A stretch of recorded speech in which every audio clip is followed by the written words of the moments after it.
dad waa dadkii hore dunidan aan joognana maalin walba wax baa soo kordhaya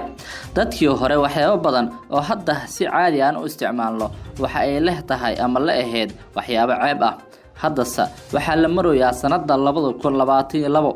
dad badan ayaa waxyaabihii hore ee dadkii hore ceebta la ahaa hadda si caadi ah u isticmaala odayaasha Soomaaliyeed kana mid ah dadkii hore ayaa hadda ka digaya in nin walba xaaskiisa ama naagta uu qabo uu ka nuugo naaskeeda ha yeeshee dhalinyarada Soomaaliyeed ee xilligan jira ee raaxo u arkaan in markaasi naagta ay qabaan ama xaaskooda ay ka nuugaan ama kaga raaxaystaan naasaha mid kamid ah odayaasha Galmudug ayaa qaba inay ceeb iyo fadeexad tahay in naagtaada ama xaaskaada aad ka nuugto naasaha isagoo sheegay inay ceeb tahay in naaska haweenka la nuugo dad badan ayaa aragtidaas ku raacsan ha yeeshee dhalinyarada Soomaaliyeed ee waqtigan jira ayaa aaminsan in gabadha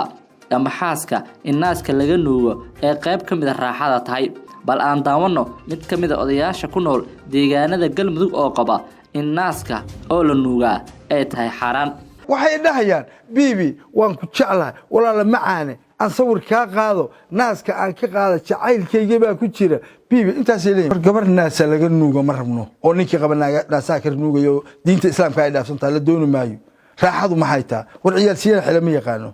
manaaso ka nuuga wallahi billahi odayaashu hadaad gabaray ciyaal siiya wadaba orde wax shaqa ma qaba karo oo gelinka odayaashu aana geel caafimaad subag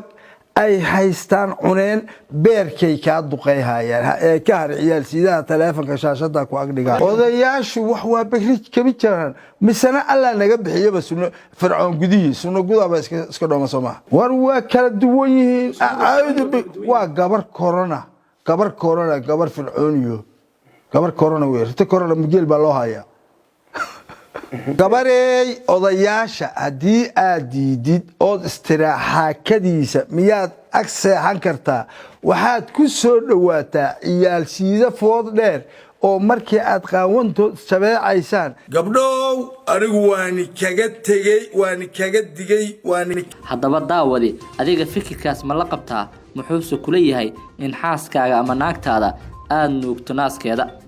jawaabta qaybta commentiska noogu reeba mahasanidiin